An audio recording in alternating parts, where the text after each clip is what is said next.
Salut à tous, j'espère que vous allez bien. Petite inspiration du moment, je vais faire une vidéo où on va essayer d'apprendre un petit peu de français ou de réviser certains termes de français grâce à un arnaqueur, ok, un scammer, en anglais c'est le mot scammers, mais donc un arnaqueur. Alors deux avertissements avant qu'on commence. Le premier avertissement, c'est que cette vidéo je la classe dans la liste de lecture C1. Mais voilà, juste un rappel, c'est pas parce que vous regardez cette vidéo et que vous comprenez 80% des mots ou 100% des mots que ça veut dire que vous êtes certifié en français C1, d'accord? Contactez des instituts pour un examen de français si vous voulez vraiment une certification. Moi, des fois, je ne sais pas exactement dans quelle liste de lecture classer mes vidéos, donc ça peut être un petit peu approximatif. Euh, Avertissement numéro 2. Dans cette playlist, je me suis dit à la base, je vais flouter le nom de la personne. Flouter, ça veut dire, ça vient de l'adjectif flou, hein. Donc flouter, ça veut dire que le nom de la personne n'est pas visible, d'accord? Si je le floute, flouter quelque chose. Et puis après, je me suis dit, mais c'est absurde parce que comme cette personne est un arnaqueur ou une arnaqueuse, je ne sais pas exactement, de toute façon, déjà, son nom est très, très, très probablement un nom qui n'est pas le sien, d'accord? C'est pas son vrai nom à la personne, un nom d'emprunt, un, un pseudo, un pseudonyme. Donc voilà, je pense que on peut laisser le nom original et techniquement, ce sera aussi plus simple. Donc, sans plus attendre, on va commencer. Et pour vous donner le contexte, en fait, on est sur Marketplace. Si vous ne connaissez pas Marketplace, donc il s'agit d'une plateforme sur laquelle, donc qui appartient à Facebook. En gros, c'est sur Facebook. Il y a un espèce de marché en ligne sur lequel on peut vendre des produits, par exemple, qu'on n'utilise pas. Vous avez un téléphone, vous l'utilisez pas et vous voulez le vendre, vous pouvez le vendre sur Marketplace. Ok. Moi, j'ai essayé de vendre un porte-manteau qui faisait aussi porte-chaussures. Vous allez le voir dans la capture d'écran. On le voit ici pour la modique somme, la somme qui est... C'est une petite somme, ok. La modique somme de 40 francs. Vous pouvez acheter un porte-manteau et un porte-chaussures et voici les dimensions du produit. Et donc, il y a cette fameuse personne qui me contacte. Et on va l'appeler Daniel. Donc voilà, a priori cette personne s'appelle Daniel. Alors Daniel me contacte et Daniel m'écrit cet article est toujours disponible. Alors là, il y a peut-être des gens qui vont dire cet article est-il toujours disponible? Oui, bon, on utilise très facilement cet article est toujours disponible, d'accord? Ce à quoi j'ai répondu, alors regardons, pourquoi il y a cette flèche là, elle m'embête parce que du coup on voit pas le reste. C'est embêtant ça. Oui, vous pouvez passer aujourd'hui si vous êtes intéressé. D'accord? J'ai répondu à ça. Oui, vous pouvez passer à AJD. Ok, ça s'utilise très très souvent par écrit. AJD pour dire aujourd'hui. Donc vous pouvez passer aujourd'hui si vous êtes intéressé. La personne a répondu. Alors, intéressant. Ok, je vous envoie le règlement par GLS Express demain si vous êtes disponible. Alors là, directement, c'est le genre de signe qui nous fait penser « Oh, il y a une arnaque, il y a probablement une arnaque ». C'est un petit peu absurde, la personne veut acheter un produit, elle va nous envoyer le règlement par GLS Express.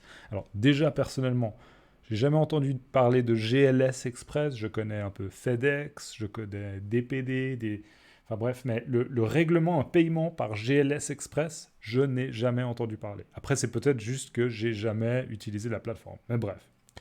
Ok, je vous envoie le règlement. Juste, le règlement, si vous ne comprenez pas, c'est simplement le paiement. D'accord. Alors, moi, à ce moment-là, je savais déjà que c'était une arnaque. Ok. Donc, je me suis dit, cool, au lieu de simplement couper la conversation, parce que le compte là que j'utilise, c'est pas mon vrai compte Facebook. D'accord. C'est un compte qu'on utilise juste pour vendre des choses. Donc, c'est pas un compte. On va dire que j'ai pas peur d'alimenter un échange entre moi et un arnaqueur en utilisant ce compte. Au pire, j'efface le compte et rien de très sérieux, rien de très grave. Donc je réponds, oui d'accord, est-ce que je dois payer une avance? D'accord. Donc là, on est dans quelque chose de complètement absurde parce que c'est moi qui suis en train de vendre un porte-manteau, ok, qui fait aussi porte-chaussures, hein, attention, hein, souvenez-vous de ça. Non, c'est pas important. Mais... Donc, je suis en train de vendre un porte-manteau et je lui dis oui, oui, vous pouvez m'envoyer le règlement par GLS Express. mais est-ce que je dois payer une avance, d'accord? Donc j'étais carrément en train de prendre ma canne à pêche, ok, imaginez, je suis un pêcheur, j'étais en train de prendre ma canne à pêche et d'aller vraiment à la pêche à l'arnaque, quoi. Donc vraiment, peut-être que le mec se disait, waouh, il a l'air vraiment stupide. Je vais lui dire, bah oui, payez-moi une avance, et puis comme ça, j'obtiens déjà de l'argent d'une personne visiblement complètement naïve. Donc voilà, c'était un peu exagéré, hein, mais j'ai joué un petit peu la personne complètement stupide. J'ai fait semblant d'être quelqu'un de très stupide. Après, savoir si je suis vraiment stupide dans la réalité, ça, je sais pas.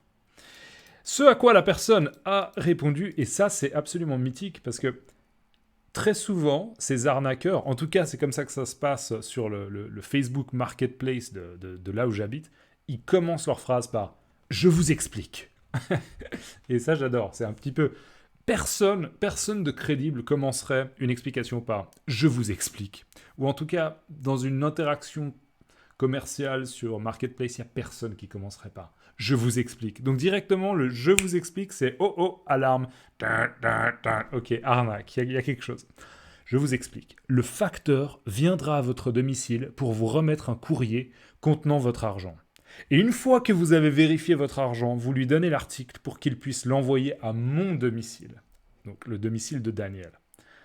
Donc déjà, une petite remarque, Daniel. Je veux pas dire, hein, mais Daniel, visiblement, tu es un arnaqueur, donc ce serait bien si tu pouvais peut-être corriger tes textes. Comme ça, quand tu fais un copier-coller, parce que les arnaqueurs, ils vont pas écrire à chaque fois, ils ont des modèles de messages, ils font un copier-coller, d'accord? Donc déjà, petite remarque d'orthographe, je vous explique, le facteur viendra. Il n'y a pas de S, ça viendra, Daniel, parce que, bah non, c'est il viendra. Ok, c'est pas tu viendras, c'est il viendra. Donc le facteur, il viendra sans S, Daniel. À votre domicile, vous remettre un courrier. Bon, le courrier, la majuscule est pas nécessaire, Daniel. Contenant votre argent, et une fois que vous avez vérifié, du coup, vous avez vérifié, donc astuce, hein, vous avez mordu, pas vous avez mordre. Vous avez mordu, donc c'est à E accent aigu. Daniel, un petit effort. Une fois que vous avez vérifié votre argent, vous lui donnez, alors si c'est vous qui donnez, dans ce cas-là c'est EZ, Daniel, s'il te plaît, un petit effort comme ça d'orthographe. Vous lui donnez l'article pour qu'il puisse, si c'est il, c'est pas puisse ENT, non, c'est simplement pour qu'il puisse, donc le NT là il est superflu. Daniel, un petit peu d'effort, hein. Vous corrigez une fois, Daniel, comme ça, après, vous pouvez faire des copier-coller pour continuer à arnaquer les gens, mais au moins avec un orthographe correct. Après, moi aussi, je fais des fautes d'orthographe. Hein. Je vous juge pas trop, Daniel. Mais voilà. Puisse l'envoyer pour qu'il puisse le mordre, pas pour qu'il puisse le morder, d'accord. Donc, envoyer ER à mon domicile. D'accord, donc je vous explique. Le facteur viendra à votre domicile. Alors, j'imagine bien un facteur qui vient à mon domicile qui dit « Bonjour ». Je vous remets un courrier. Donc le facteur qui vient m'apporter donc des colis ou bien des enveloppes, hein, il vient avec une enveloppe et il me donne une enveloppe et il me dit « Tenez, voici votre argent ». Et moi, je prends, je dis « Bonjour, monsieur le facteur ». Je prends l'enveloppe, j'ouvre l'enveloppe, je compte, ok. Est-ce qu'il s'agit bien de 40 francs ? Ouais, c'est bon. Et là, le facteur, je lui donne carrément donc mon porte-manteau. Et le facteur, bien sûr, il prend le porte-manteau et il va l'envoyer au domicile de Daniel. D'accord ? C'est naturellement, c'est tout à fait naturel, c'est tout à fait logique et je suis sûr que ça se produit tous les jours. Donc, pas du tout d'arnaque, n'est-ce pas ? L'interaction, bien sûr, continue, l'échange continue. Alors, moi, automatiquement, il m'envoie ses instructions, ma réaction, c'est pouce bleu. C'est absolument formidable. Bah oui, mais ça me paraît être un programme absolument somptueux, ça paraît génial. Et je continue. Je lui dis, d'accord Daniel, c'est parfait, d'accord. Là, j'ai voulu un petit peu créer une sorte de proximité avec Daniel, parce qu'on est en train de rentrer dans un business les deux. Et du coup, je voulais pas dire d'accord, c'est parfait. Ça aurait été un peu froid. Non, c'est d'accord Daniel. Hein, j'utilise votre prénom Daniel. Et Daniel, j'utilise votre prénom. Et j'ai même osé, je me suis même permis de lui demander à la rigueur si puis-je vous appeler Dany ? D'accord ? Donc je reste dans la politesse, hein, je ne l'ai pas tutoyé tout de suite, mais je me suis dit, est-ce que je peux vous appeler Dany ? Parce que c'est vrai qu'on commence vraiment à être des bons copains, quoi. Alors Daniel, peut-être simplement Dany ? Oui, on est dans de l'absurde, les gens. J'espère que vous l'avez compris jusqu'à présent, mais si vous regardez un petit peu les vidéos que je fais, ou le genre de truc qui m'intéresse, peut-être que vous avez remarqué que je suis un petit peu dans l'absurde. Alors, la réponse de Daniel, parce que Dany, on peut l'appeler Dany, hein. Dany a répondu et il dit « Ok, pas de problème. Si c'est pas génial quand même, je demande à un arnaqueur si je peux l'appeler Dany et il m'autorise à l'appeler Dany. Donc on peut l'appeler Dany à partir de maintenant. » Et il me dit « Nous pouvons le faire sur Messenger ?» Alors, on parle de quoi là? Donc on peut le faire sur Messenger, on parle de quoi? On parle de ça. Je vous explique, le facteur il vient à votre domicile pour remettre un courrier. Du coup, on peut le faire sur Messenger. Alors là, ça c'est une autre caractéristique des arnaqueurs que je trouve assez intéressante et qui me fascine en fait. C'est presque un mot de fascination, c'est que non seulement c'est tout à fait visible et évident qu'ils sont des arnaqueurs, parce qu'il y a des signes qui ne trompent pas, d'accord? C'est très évident, c'est très très vite évident, en tout cas, je dirais peut-être pour ma génération, j'ai l'habitude d'utiliser Internet tous les jours. C'est vrai que pour les gens qui sont un petit peu plus âgés, peut-être qu'ils connaissent pas trop Facebook Marketplace et peut-être qu'ils sont un petit peu plus facilement manipulables. Mais pour moi, directement, je sens il y a quelque chose qui va pas, d'accord? Donc je vois l'arnaque arriver assez vite. Mais ce qui me fascine vraiment d'autant plus, c'est simplement l'incohérence. Parce que même la personne fait quelque chose d'illégal et est en train d'obtenir de l'argent d'une personne naïve, mais elle ne le fait pas bien. Vous voyez? Parce que du coup, là, la communication, pour moi, est parfaitement utile. Nous pouvons le faire sur Messenger, mais on parle de quoi? Donc pourquoi Daniel perdrait du temps, étant donné que peut-être je vais me dire « Mon Dieu, il s'agit d'une arnaque, donc je ne vais pas continuer. » Donc là, Daniel, j'ai envie de dire, tu peux encore améliorer ta capacité à arnaquer les gens. Donc bref, ok, pas de problème. Nous pouvons le faire sur Messenger. Et du coup, moi, je lui réponds « Je vous explique. » Ok, parce que moi, j'aime bien souligner un petit peu les formules que les arnaqueurs utilisent. Alors attendez, je ne veux pas vous spoiler, donc on va essayer de remonter un peu, parce que sinon vous allez voir la réponse. Alors moi je lui dis, je vous explique. Sur Facebook ou sur Messenger? Alors bien sûr, on est... Ah non, mais vous voyez pas. Mais non, excusez-moi. J'espère qu'avant ça n'a pas posé de problème. Peut-être que je vais devoir refilmer la vidéo. Non. Attendez. Hop, on va juste remonter ça. Voilà. Est-ce qu'on voit? Allez. Ah, c'est chiant ces problèmes techniques. Bref, vous êtes un peu spoilé, mais je lui dis, je vous explique. Sur Facebook ou sur Messenger? Bien sûr, parfaitement absurde parce que je suis en train de poser une question, donc je suis pas en train de lui expliquer quelque chose. Mais c'est juste pour répéter un petit peu cette espèce d'obsession des arnaqueurs de toujours commencer leur instruction longue, enfin leur consigne, pardon, pas les instructions, mais ouais, les instructions, les consignes. Les consignes qu'ils donnent, ils commencent toujours par « je vous explique ». Donc sur Facebook ou sur Messenger. Et là, Daniel me répond « Messenger ». Ce qui est aussi totalement absurde puisque Messenger, en fait, c'est la messagerie de Facebook. Donc concrètement, quand on est sur Messenger, on est sur Facebook. Donc où est-ce que tu veux en venir, Daniel? On va où là? Mais bien sûr, j'essaye bien de lui apporter un petit peu des éléments pour que lui-même soit tout à fait confus. Et la communication continue. Il me dit « Je viens de vous écrire sur Messenger. » Super. Oui, en effet, tu viens de m'écrire sur Messenger parce qu'on est en train de s'écrire sur Messenger. Mais du coup, moi, je vais jouer au con, en fait. Je suis concrètement en train de jouer au con et je lui dis... Qu'est-ce que je lui dis? Je lui réponds... Je n'ai pas vu votre message, Dany. D'accord? J'ai pas vu son message, à Dany. Et ce à quoi Dany répond... Alors, contactez-moi sur Messenger. Voilà, là, on pourrait dire que tout cela n'a ni queue ni tête. C'est une expression, ça n'a ni queue ni tête. Ça n'a absolument aucun sens. Je ne comprends pas ce qu'on est en train d'échanger avec Dany. Mais, encore une fois, mon but en soi, c'est quoi? Déjà, premièrement, c'est un petit peu de m'amuser. Franchement, ça m'amuse de faire ça. Mais surtout, c'est de me dire que si Daniel, un arnaqueur, est en train de perdre du temps avec moi, ça veut dire qu'il a moins de temps pour arnaquer des personnes vraiment naïves qui sont susceptibles de se faire arnaquer. Donc si j'arrive à faire perdre un maximum de temps à Dany, à ce cher Dany, tant mieux. Donc c'est bien, on est en train de perdre notre temps, c'est exactement ce qu'on recherche. Donc alors contactez-moi sur Messenger, juste Dany. Dans ce genre de cas, on utilise l'impératif, donc c'est EZ. Ok, contactez-moi sur Messenger.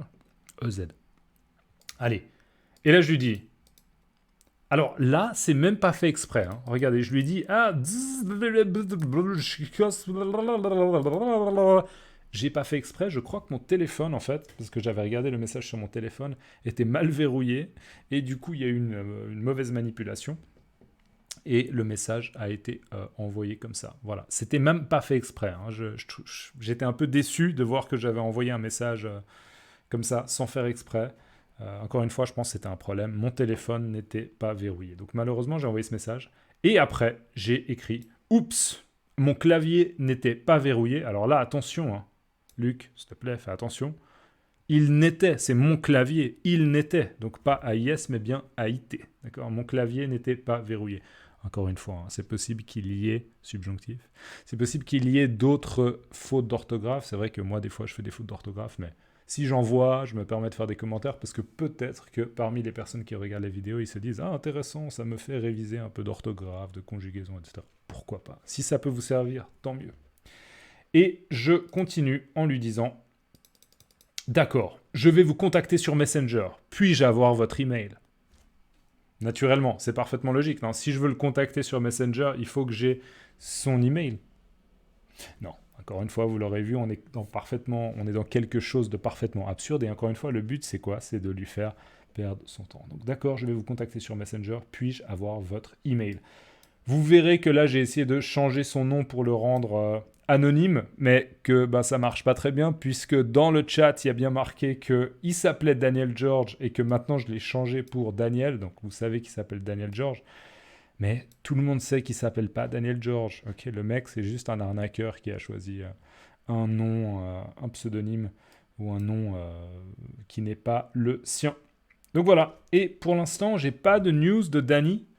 Et je suis un peu déçu. Je me demande si peut-être que Danny, il est un peu contrarié. D'accord, contrarié, hein, c'est adjectif qui veut dire qu'on n'est pas très content. Adjectif négatif, peut-être qu'il est un peu contrarié parce qu'à un moment, je lui ai envoyé ça, quoi. Et c'est vrai que, bon, on reçoit ça. Ah, ouais, peut-être qu'il était un peu déçu. Il s'est dit, ouais, en fait, il n'est pas très sérieux, le mec. Il va pas faire rentrer le facteur dans sa maison pour lui dire, vous avez l'enveloppe ? Oui, j'ai l'enveloppe. J'ouvre l'enveloppe, je contrôle les 40 francs. Oui, c'est bon, je vous donne le porte-manteau. Tenez. Peut-être qu'il s'est dit, je sais pas, il y a quelque chose, ça sent le roussi. Ça, c'est une expression qu'on peut utiliser, ça sent le roussi, il y a quelque chose qui ne va pas. J'ai un mauvais pressentiment quant à cette situation. J'ai l'intuition que quelque chose ne va pas fonctionner. Peut-être que c'est ce message, malheureusement, qui m'a trahi, je ne sais pas. Nous le saurons dans le prochain épisode de Apprendre le français avec des arnaqueurs. Voilà, parce que du coup, j'ai pas de suite à l'histoire. On attend encore une réponse de Danny. Et voilà, cette vidéo va s'arrêter ici parce que j'ai plus grand chose à vous dire par rapport en tout cas à cet échange que j'ai eu avec Danny. On va voir. J'espère que l'épisode aura une suite. Peut-être pas. Peut-être que c'est la fin simplement d'un épisode. En tout cas, d'une histoire. En tout cas, Marketplace et les arnaques, je trouve que c'est assez riche en humour, en absurdité. Si justement on essaie d'ajouter un petit peu d'absurdité dans les messages, je trouve que ça donne des interactions qui... Attendez. Voilà. Personnellement, ça me fait rire et voilà. Si ça vous fait sourire et que par la même occasion, ça vous fait, je sais pas, réviser des mots ou réviser de l'orthographe, de la conjugaison et que vous passez un bon moment, tant mieux. Si vous avez eu des expériences par rapport à Marketplace, sur Marketplace, ou si vous avez déjà subi ou bien vous avez eu l'impression qu'il y avait en effet quelqu'un qui essayait de vous arnaquer, essayez de m'écrire un commentaire là-dessus pour un petit peu expliquer ce qui vous est arrivé. Ou voilà, n'importe quoi que vous pouvez partager en lien avec un petit peu les arnaques en ligne sur Internet, n'hésitez pas à laisser un commentaire. Si vous ne savez pas quoi écrire dans les commentaires, vous pouvez simplement écrire... qu'est-ce qu'on pourrait mettre comme explication, comme commentaire ? Puis-je vous appeler Danny ? Non. Mettez-moi s'il vous plaît, dans les commentaires, mettez-moi « Je vous explique ». Ok ? Comme vous savez, ça m'aide au niveau de l'algorithme parce que ça laisse un commentaire. Donc voilà, plus il y a de commentaires, mieux c'est a priori pour les vidéos. Et voilà, laissez-moi juste dans les commentaires, je vous explique, ça me fera sourire et ça m'aide pour l'algorithme. Ok, laissez-moi aussi un commentaire pour me dire ce que vous pensez de ce genre de playlist et je vous souhaite à toutes et à tous une excellente matinée ou journée ou soirée ou à peu près ce que vous voulez. Allez, ciao, à la prochaine.